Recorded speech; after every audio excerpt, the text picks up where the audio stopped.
मैं हूं आलिया नाज़की। आज सरबीन का अहम मौजू है, इंडिया के ज़ेर इंतज़ाम कश्मीर में वादी गलवान में 20 फौजियों की हलाकत के बाद इंडिया में शदीद गम और गुस्सा। वज़ीर आज़म मोदी के बकौल इंडिया अमन का ख्वाहां है।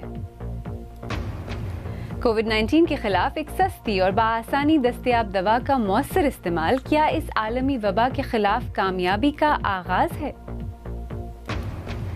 और पाकिस्तान में भी डेक्सामेथासोन को कोविड-19 के तेजी से बढ़ते हुए केसेस के मुकाबले में इस्तेमाल किया जाएगा।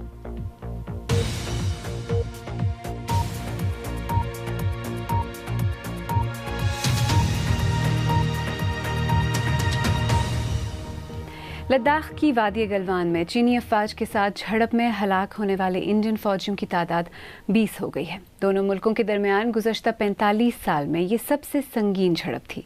चीन का कहना है कि इस झड़प के लिए वो जिम्मेदार नहीं है और ये कि इंडियन फौज ने प्रोटोकॉल तोड़ा है, जबकि दूसरी जानिब इंडियन वज़ीर आज़म नरेंद्र मोदी ने कहा है कि इंडिया अमन पसंद मुल्क है, लेकिन वो मुंह तोड़ जवाब देने की सलाहियत भी रखता है। दिल्ली से शकील अख्तर की रिपोर्ट। पीर की रात लद्दाख की गलवान वादी में 20 इंडियन फौजियों की हलाकत के बाद इस सरहदी खित्ते में जबरदस्त कशीदगी फैली हुई है। वादी गलवान और पेंगोंग सो झील के नजदीक LAC पर बड़ी तादाद में चीनी फौजी बदस्तूर तैनात हैं।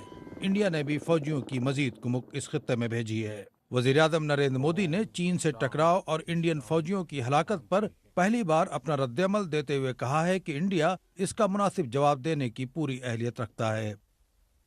मैं देश को भरोसा दिलाना चाहता हूं, हमारे जवानों का बलिदान व्यर्थ नहीं जाएगा। भारत शांति चाहता है, लेकिन भारत उकसाने पर हर हाल में यथोचित जवाब देने में सक्षम है। इस दौरान अपोजिशन ने हुकूमत से मुतालबा किया है कि वो ये बताए कि इतनी बड़ी तादाद में इंडियन फौजी किस तरह हलाक हुए और चीनी फौजियों ने इंडियन इलाके पर किस तरह कब्जा किया है। पिछले 1.5 महीने से चीन की सेना ने लद्दाख में भारतीय सीमा में घुसपैठ की है। आज जब देश में इस घटना को लेकर भारी आक्रोश है, तो प्रधानमंत्री को सामने आकर देश को सच्चाई बतानी चाहिए कि चीन ने हमारी सरजमी पर कब्जा कैसे किया और 20 सैनिकों की शहादत क्यों हुई। उधर बीजिंग में चीन की वज़ारत खारजा ने कहा है कि वादी गलवान की खूंरेज झड़प के लिए इंडियन फौजी जिम्मेदार हैं। Recently, to ease the border situation, China and India. वज़ारत खारजा के तर्जुमान कह रहे थे कि गलवान वादी के तातुल को खत्म करने के लिए सिफारती और मिलिट्री सतह पर राब्ता कायम है। इस वाक़े में गलत और सही बिल्कुल वाज़ेह है। ये वाक़या चीन की सरहद के अंदर हुआ है, इसके लिए चीन पर इल्जाम नहीं दिया जा सकता।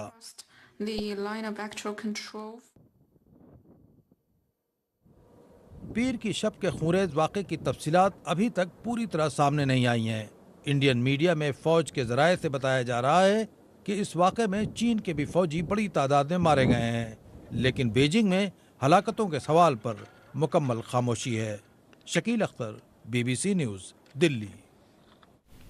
और ख़ुद लद्दाख में क्या सूरत हाल है, इस बारे में BBC के आमिर पीरजादा ने 2 मकामी काउंसलर से बात करके ये रिपोर्ट भेजी है। भारत और चाइना के बीच में जो फेस ऑफ या कन्फ्लिक्ट लद्दाख के गालवन वैली और पेंगोंग लेक के आसपास पिछले मई 5 से लेकर अब तक चलता आ रहा था, जिसके बीच में एक हायर लेवल की मीटिंग भी हुई थी, जिसमें आर्मी के सीनियर ऑफिशियल्स चाइना के साइड से और भारत के साइड से उस रीजन में उनकी मीटिंग भी हुई थी, जिसके सिलसिले में ये भी कहा गया था कि वो मीटिंग सक्सेसफुल रही और सिचुएशन अंडर कंट्रोल है। इंडियन आर्मी की तरफ से जो एक रिपोर्ट आई उसमें यह कहा गया कि सीनियर आर्मी ऑफिशियल्स के बीच में चीज़ों को, कन्फ्लिक्ट को डी एस्केलेट करने की मीटिंग चल रही थी, जहां पे एक स्कफल हुआ और जिस स्कफल में दोनों साइड से कैजुअलिटीज़ हुई। चाइना ने यह भी एक्यूज़ इंडिया को किया है कि इंडियन ट्रूप्स चाइना के टेरिटरी में LAC line of actual control को क्रॉस करके चाइना के टेरिटरी में गुस्से थे। जिस सिलसिले में हमने लद्दाख के कुछ इलेक्टेड रिप्रेजेंटेटिव से बात की, जो इलेक्टेड रिप्रेजेंटेटिव है लद्दाख ऑटोनॉमस हिल डेवलपमेंट काउंसिल के, जिनका ये कहना है। नहीं, ये स्थिति पहले से ही था ना, जो फेस ऑफ जो पेंगोंग में हुआ, गलवान एरिया में हुआ।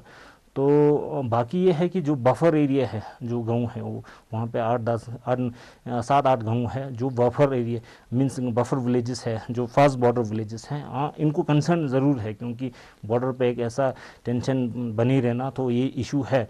बाकी जब मैं वहाँ पे गया तो वहाँ पे ऐसा कोई प्रॉब्लम नहीं था। एग्रीकल्चर एक्टिविटीज़ भी सारा हो रहा था और कंस्ट्रक्शन रिलेटेड काम भी हो रहा था, ग्रेजिंग वगैरह हो रहा था। लेकिन सबसे मेन इशू ये है कि कम्युनिकेशन बिल्कुल भी बंद किया हुआ है, तो ये एक चिंता के विषय है। बिल्कुल आज सुबह से ही सोशल मीडिया पे ये न्यूज़ वायरल हो रहा है कि गलवान वैली में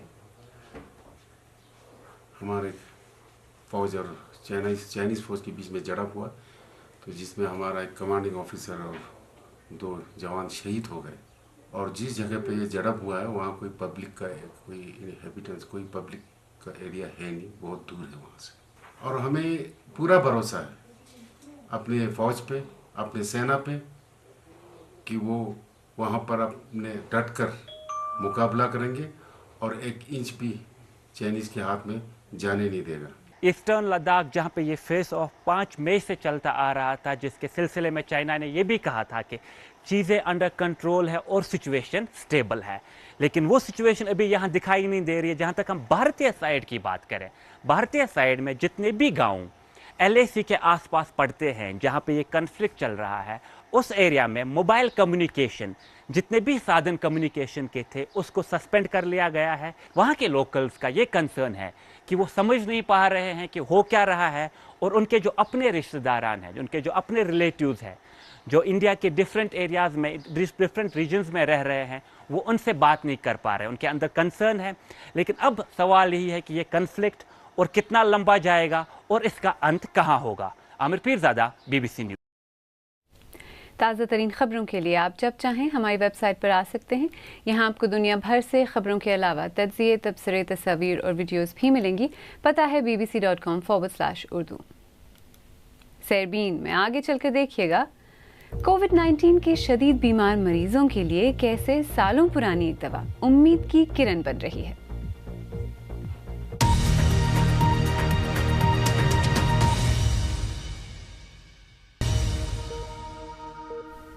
BBC उर्दू के प्रोग्राम सैरबीन में एक बार फिर खुशामदीद। मैं हूं आलिया नाज़की।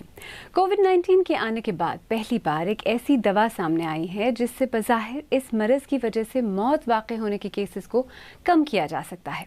डेक्सामेथासोन नामी ये स्टेरॉयड आम तौर पर दस्तयाब है और इसकी कीमत भी इतनी ज़्यादा नहीं। मुहक्किकीन का कहना है कि अगर कोविड के केसेस सामने आने के बाद इस दवाई का फ़ौरन इस्तेमाल शुरू कर दिया जाता तो इससे कई हज़ार लोगों की जानें बचाई जा सकती थीं। फर्गस वॉल्श की रिपोर्ट पेश कर रहे हैं खसनफर हैदर। वो लोग जो कोविड-19 से बुरी तरह मुतासर हुए हैं, इनके लिए अब आखिरकार एक ऐसी दवाई सामने आई है जो इन्हें सेहतयाब होने में मदद दे सकती है। नेशनल हेल्थ सर्विस के 6000 लोगों ने इस दवाई के आजमाइशी मराहिल में हिस्सा लिया। इस आजमाइशी मरहले के नताइज इतने मुस्बत थे कि इन्हें हॉस्पिटल से चंद ही दिन में खारिज कर दिया गया।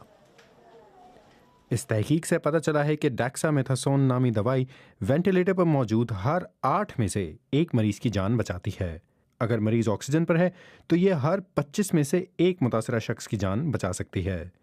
और अगर इस दवाई का इस्तेमाल शुरू से ही किया जाता तो इसका इस्तेमाल बरतानिया में 4 से 5,000 मरीजों को मरने से बचा सकता था। बकिंघमशायर से ताल्लुक़ रखने वाली कैथरीन मिलबैंक ने कोविड-19 लाहक होने के बाद 12 दिन वेंटिलेटर पर गुजारे। इन्हें डेक्सामेथासोन के आजमाइशी इस्तेमाल में हिस्सा लेने के लिए इनके शौहर ने बजरिया फ़ोन इजाज़त दी।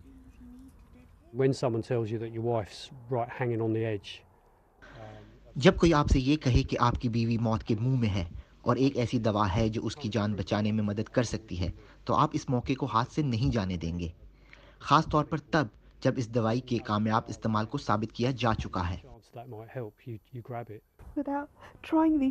जब तक हम इन दवाइयों को इस्तेमाल नहीं करते, तब तक हमें ये कैसे पता चलेगा कि ये फ़ायदेमंद है या नहीं। और मैं बहुत शुक्रगुजार हूँ कि हमें ये दवाई मिली है।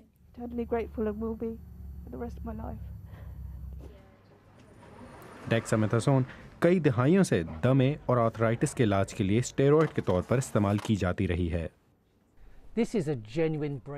ये इस वबा के इलाज के मैदान में एक अहम पेशरफ्त है।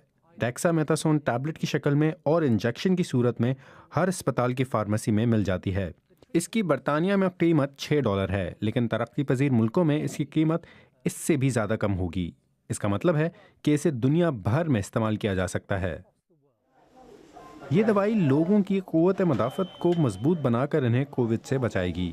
ये एक मुस्तकिल इलाज तो नहीं, लेकिन ये मरीजों की जान ज़रूर बचा सकती है।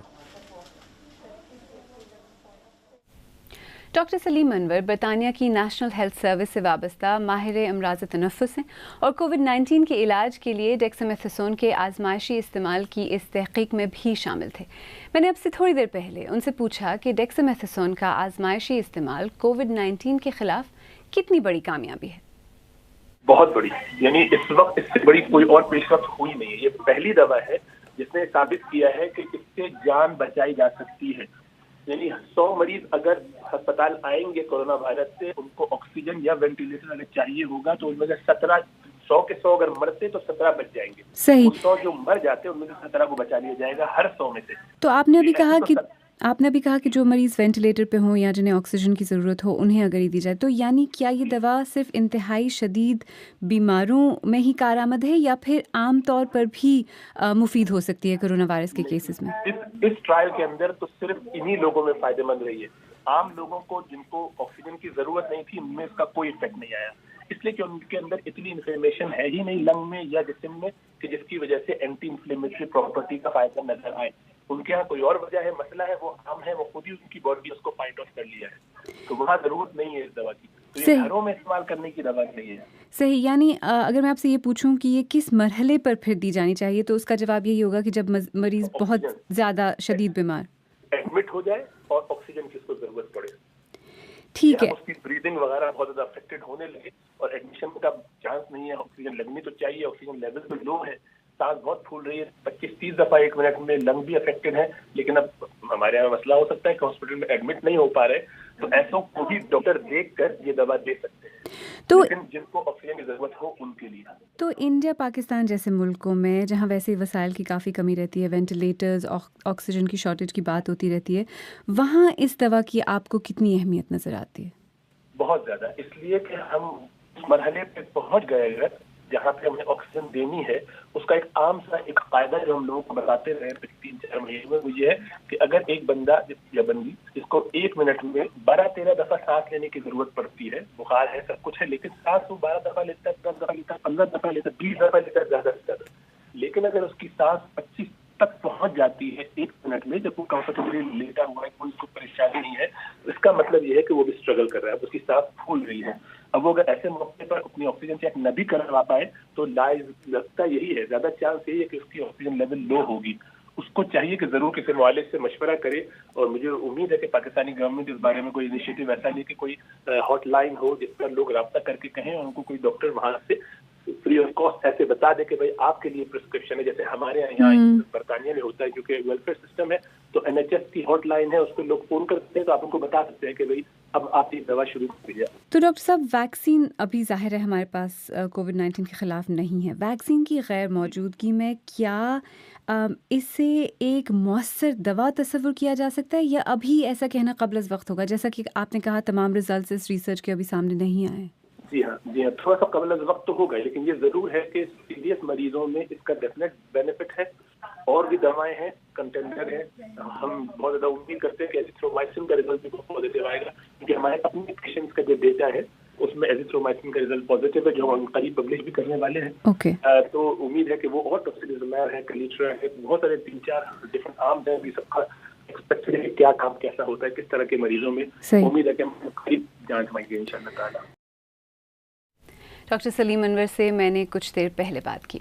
और पाकिस्तान में भी कोरोना वायरस के इंतहाई अलील मरीजों के इलाज के लिए कारगर साबित होने वाली इस दवा डेक्सामेथासोन के इस्तेमाल के हवाले से तरीक़ेकार का जायज़ा लेने का आगाज़ कर दिया गया है।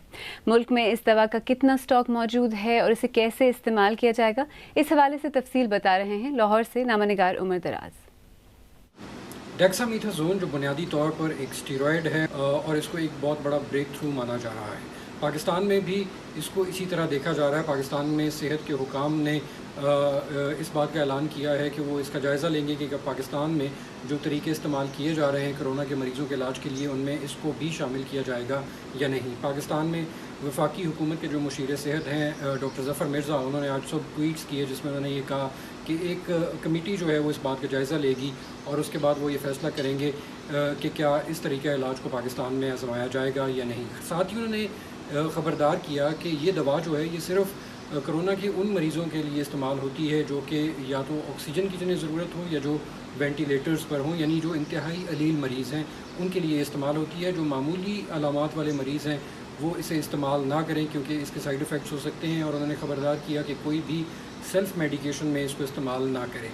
इसके साथ ही हुकूमत पंजाब जो है उसने भी एक नोटिफिकेशन जारी किया जिसमें सूबा भर में जो ड्रग इंस्पेक्टर्स हैं उनसे ये कहा गया है कि वो इस बात को यकीनी बनाएं कि कितनी दवासाज कंपनियां जो हैं वो इस दवा को बना रही हैं पाकिस्तान में, पंजाब में, और इसके कितना स्टॉक जो है वो सूबे के अंदर मौजूद है। साथ ही इस बात को भी यकीनी बनाया जाए कि डॉक्टर के नुस्खे के बगैर ये दवा किसी को ना दी जाए। ताहम जो लोग इसको इस्तेमाल कर रहे हैं डॉक्टर के नुस्खे के मुताबिक, उन्हें किसी किस्म की परेशानी ना हो इसको हासिल करने में। यानी इस ऐलान के बाद अगर कहीं होर्डिंग होती है तो ये यकीनी बनाया जाए कि ऐसा ना हो सूबे के अंदर। इसके साथ ही पाकिस्तान ने मुख्तलिफ़ मकामात की जहाँ पर निशानदेही की थी, जहाँ कोरोना के मरीज़ बहुत ज़्यादा सामने आ रहे थे, वहाँ पर स्मार्ट लॉकडाउन्स का आगाज़ भी कर दिया है। लाहौर में बहुत से मकामात पर गुज़िश्ता रात पुलिस ने नाके लगाकर उनको सील किया और वहाँ पर स्मार्ट लॉकडाउन का बाकायदा आगाज़ हो चुका है। लाहौर से उमर दराज। आखिर में आपको याद दिलाते चलें कि इंडिया और चीन के दरमियान लद्दाख के इलाके में झड़पें और इंडियन फ़ौजियों की हलाकत आज के सरबीन का बड़ा मौजू था। लद्दाख की वादी गलवान में चीनी अफवाज के साथ झड़प में हलाक होने वाले इंडियन फ़ौजियों की तादाद 20 हो गई है। दोनों मुल्कों के दरमियान गुज़श्ता 45 साल में ये सबसे संगीन झड़प थी। चीन का कहना है कि इस झड़प के लिए वो जिम्मेदार नहीं है और ये कि इंडियन फ़ौज ने प्रोटोकॉल तोड़ा है, जबकि दूसरी जानब इंडियन वज़ीर आज़म नरेंद्र मोदी ने कहा है कि इंडिया अमन पसंद मुल्क है लेकिन वो मुंह तोड़ जवाब देने की सलाहियत भी रखता है। आप मुझसे और हमारे दीगर साथियों से ट्विटर पर भी राब्ता कर सकते हैं। मेरा ट्विटर हैंडल है @आलियानाज़की। आज सरबीन में इतना ही। आप चाहें तो हमसे हमारे फेसबुक और ट्विटर पेजेस पर भी राब्ता कर सकते हैं। कल फिर हाजिर होंगे। आलिया नाज़की को अब इजाज़त दीजिए।